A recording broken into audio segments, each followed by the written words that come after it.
আসসালামু আলাইকুম। আজকে দুপুরে রান্না বান্না শাকভাজি করব, কচুলতি রান্না করব। সবাই মাংস খেতে যাচ্ছে না, আর আম দিব, কচুলতির সাথে আম দিব। চিংড়ি, শুকনো চিংড়ি শুটকি দিয়ে রান্না করব আজকে। এটাই। সবাই কেমন আছেন? আশা করি সবাই ভালো আছেন। নিশ্চয়ই সবাই এখন মাংস আর খাচ্ছেন না, সবাই শাকসবজি নিয়ে ব্যস্ত এখন। এই তো শাকের সাথে একটু শুকনা মরিচ ভেজে নিলাম, শুকনা মরিচ দিয়ে আজকে খাবো। কারণ শাক দিয়ে শুকনা মরিচ খেতে অনেক আলাদা একটা মজা লাগে।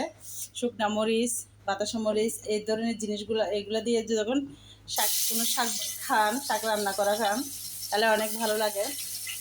দেখতে যদি ঈদটাও কেটে গেল, আজকে 4 দিন হয়ে গেল।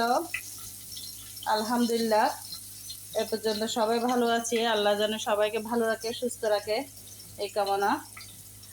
তাই আপনারা সবাই কেমন আছেন একটু কমেন্টে জানিয়েন। সবার ঈদ কেমন কাটলো একটু জানাবেন। ভিডিওটা ভালো লাগলে একটু লাইক কমেন্ট করে দিয়েন। আপনাদের যদি ওই ছুটিও, বাচ্চাদের ছুটি বলেন, অফিস বলেন, সব ছুটি আজকে তো অফিস ছুটি শেষ।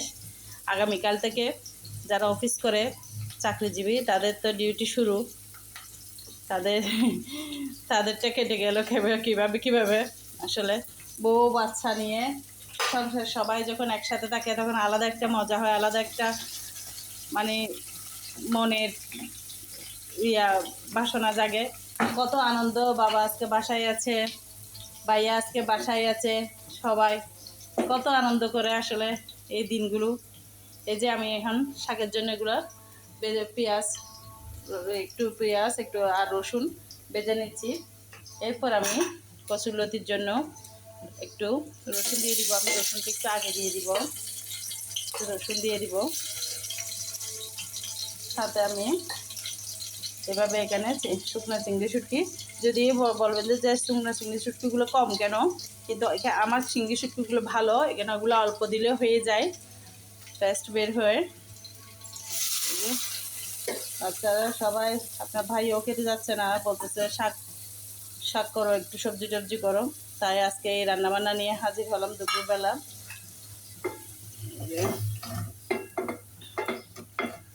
এই তো। আর এমনিতে তো গরু মাংস কম খেতে পারলে ভালো শরীরের জন্য। এখন তো একটু না একটু, কিছু না কিছু হইলে, না হলে মানুষের অসুখ বিসুখ হয়ে যায়। এই তো শাকটা আমি বসাই দিলাম। শাক রান্না করার সময় ফুল স্পিডে রান্না করবেন এবং ঢাকনা দিবেন না, তাহলে শাকটা সবুজ থাকবে, শাকের কালার নষ্ট হবে না। এই যে চিংড়ি শুটকি দিয়ে, মরিচ দিয়ে লাল লাল করে কচুলতি রান্না করব। কচুলতিটা এখন আমি দিয়ে দিব। আমার হয়ে গেল। সব কিছু সবসময় গুছিয়ে রাখলে রান্না করতে দেরি হয় না। এটা আপনাদের কচুরলতি কেমন লাগে একটু জানাবেন। আমি আগেও কচুরলতির ভিডিও দিয়েছিলাম। কচুরলতিতে সবাই পছন্দ করে, কিন্তু যেটা দেশি লতি সেটা তো বেশি করে টক দিতে হয়।